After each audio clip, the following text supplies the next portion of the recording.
Welcome back to the 3 a.m. tapes. Comment below where you're from.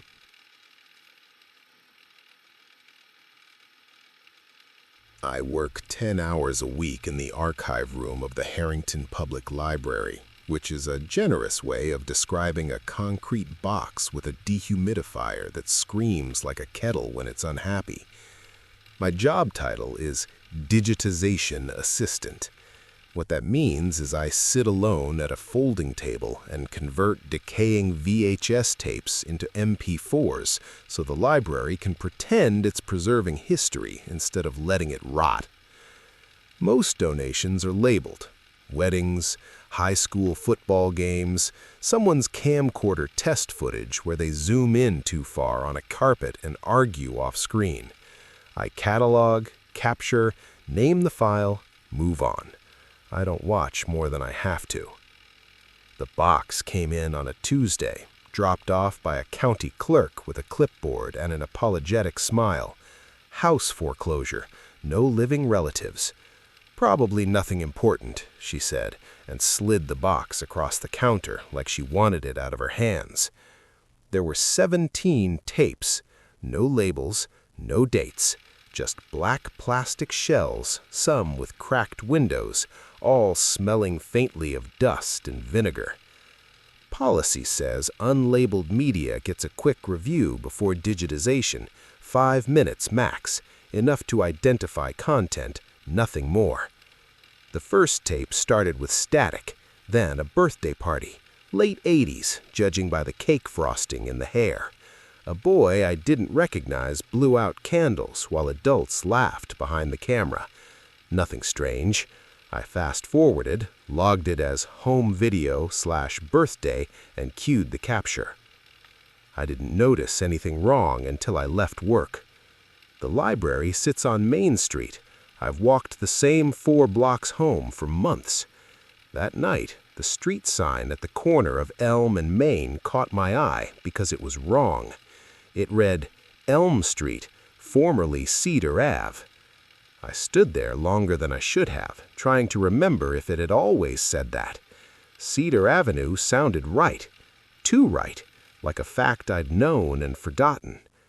When I got home, I pulled up an old photo on my phone from last winter, me standing under the street sign with friends after a snowstorm. The sign in the photo matched the one outside. I went to bed telling myself I'd just never noticed. That was the first correction. I watched 3 more tapes the next day. A local parade, a church potluck, a backyard barbecue with a man grilling hot dogs while someone off camera complained about the smoke. All normal, all boring. After each tape, something small shifted. A plaque in the library lobby gained an extra name at the bottom. A newspaper clipping in the archive binder now referred to a near-miss fire instead of a small electrical incident. Even the coffee machine label changed from out of order to temporarily unavailable, which felt more deliberate than comforting. I started checking timestamps. The files I'd already digitized reflected the changes. Always had. I told myself this was stress, pattern seeking. The human brain is good at lying. Then my supervisor mentioned the flood. "You remember how bad it was," she said casually, sorting returns. "Lucky no one died." I froze. What flood?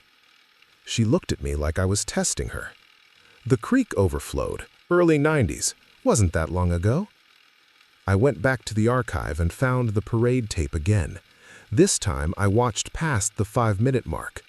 The camera lingered on the creek, water high, moving fast. A voice said, clear as anything. This was before they put the barriers up, after the flood. I rewound. The line was always there. I skipped lunch and kept watching. Tape 9 started differently. The footage was newer, early 2000s maybe. The camera moved through a public space I knew intimately. The Harrington Public Library. Not the reading room, the archive. My archive. The angle was wrong, too high, like the camera was mounted near the ceiling. I watched myself sit at the folding table, younger, different haircut, same posture, same habit of tapping my thumb against the VHS shell while waiting for the capture to start. I had never been recorded there. The timestamp burned into the corner read 1999. I wasn't born until later. I shut the tape off and sat in the hum of the dehumidifier, heart doing something uneven and unpleasant. That night, my mother called. She asked if I remembered the summer I broke my arm. I told her I'd never broken a bone. There was a pause, papers rustling. "Of course you did," she said. "You fell off the library steps. You were 8. When I checked the tape again the next morning, I found a different scene spliced in. A boy, crying, a crowd, the library steps. The camera didn't look away. The later tapes stopped pretending to be home videos. They were cleaner, more focused, always framed like the camera knew where to stand. One showed the archive room after hours, lights off, me asleep at the table, chin on my chest. The timestamp was next week. Another showed the archive without me. A different assistant, different equipment, the folding table replaced with a desk. I checked the donation form. The box had been processed weeks before I ever touched it. Watching became difficult to resist. Each tape felt necessary, like finishing a sentence someone else had started. The changes grew heavier. My childhood home had a different number. A scar on my knee disappeared. Emails rearranged themselves to imply conversations I didn't remember having, but apparently had concluded. Reality felt smoother, more consistent, less me.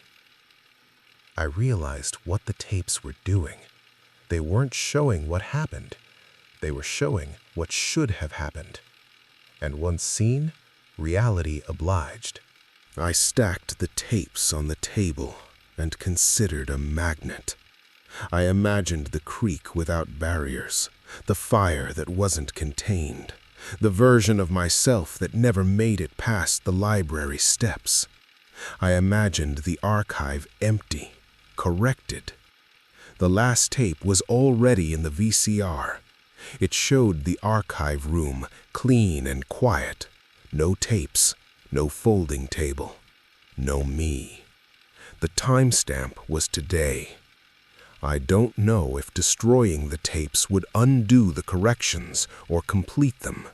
I don't know if I'm original or an edit that learned to speak. I do know that every version of reality I remember feels less accurate than the one I'm in now. The tape keeps playing. I think I'm supposed to watch it.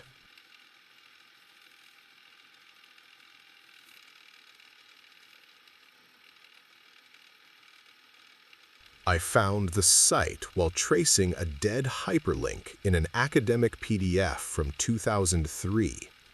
The paper referenced a distributed environmental anomaly log hosted on a university subdomain that no longer existed in any indexed directory.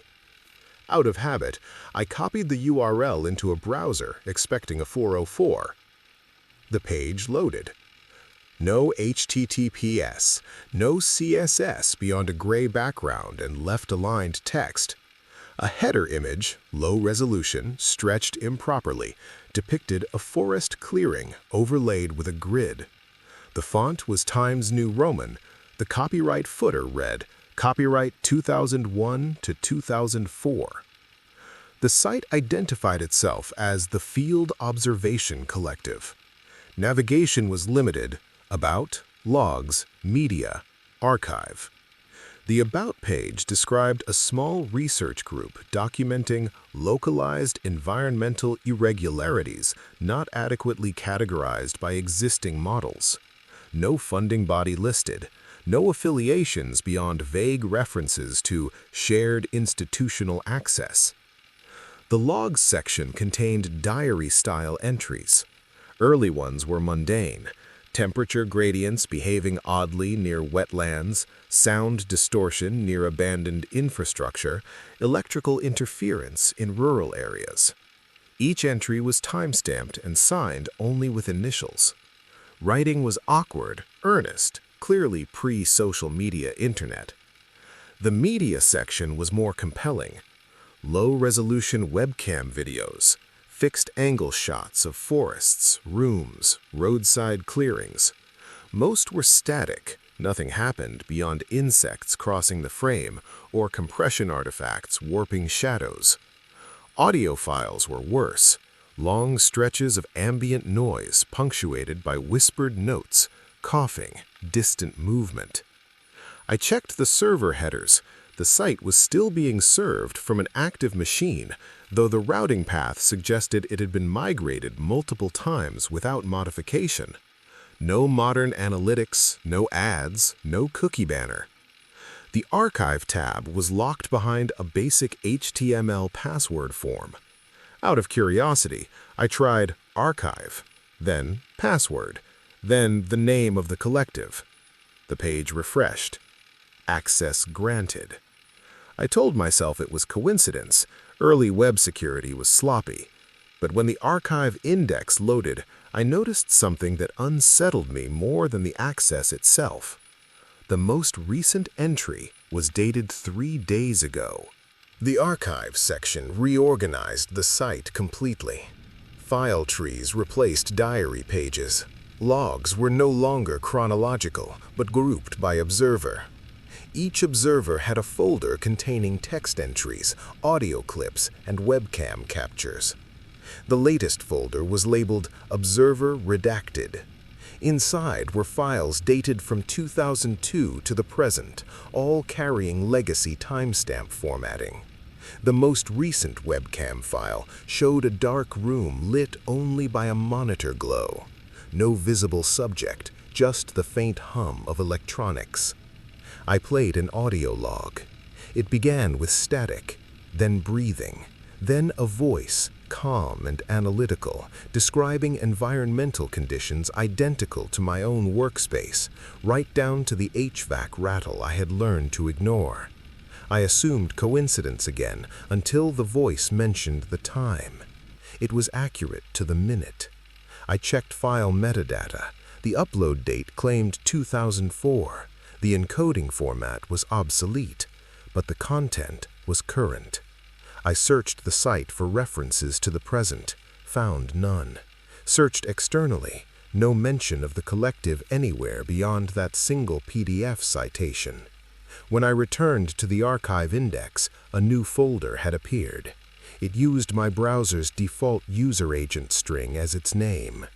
I did not refresh the page.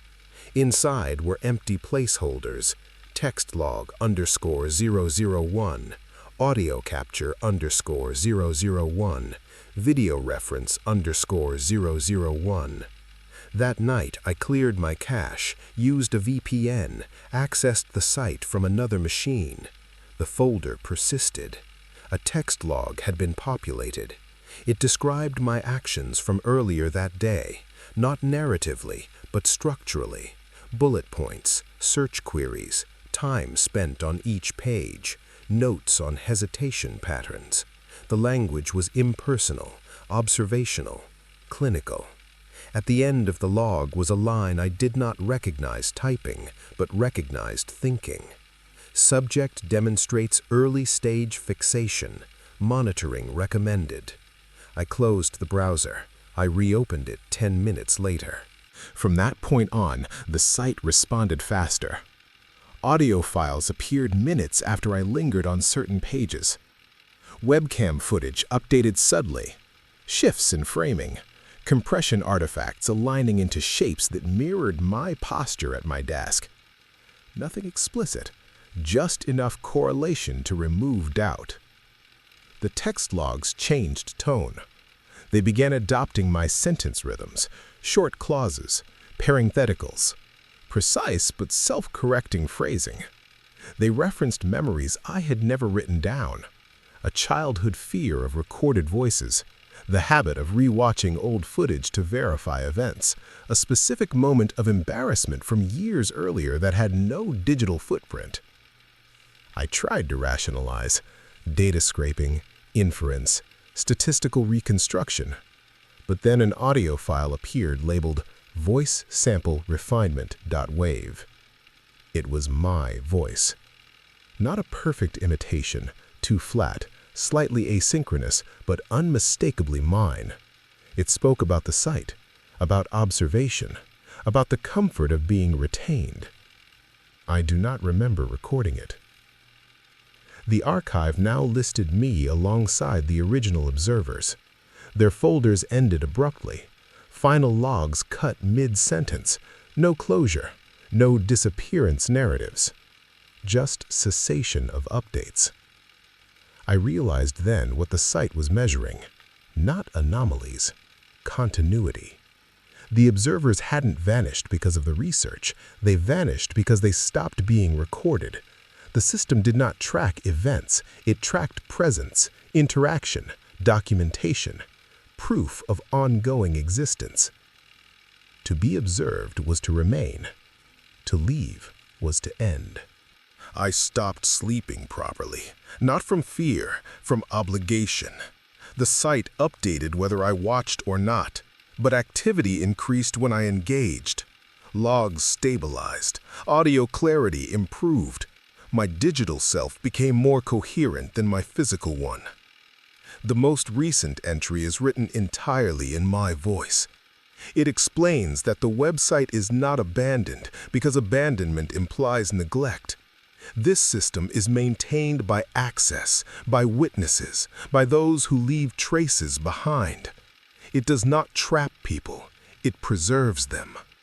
At the bottom of the page is a notice I have not seen before. Warning: removal of this archive will result in data loss. Affected subjects will be deregistered. I understand now why the site remained online all these years, why no one shut it down, why it migrates quietly from server to server. Deleting it would not erase the record. It would erase me. So I keep browsing, I keep clicking, I keep leaving pieces behind. The site is still updating, which means I am still here.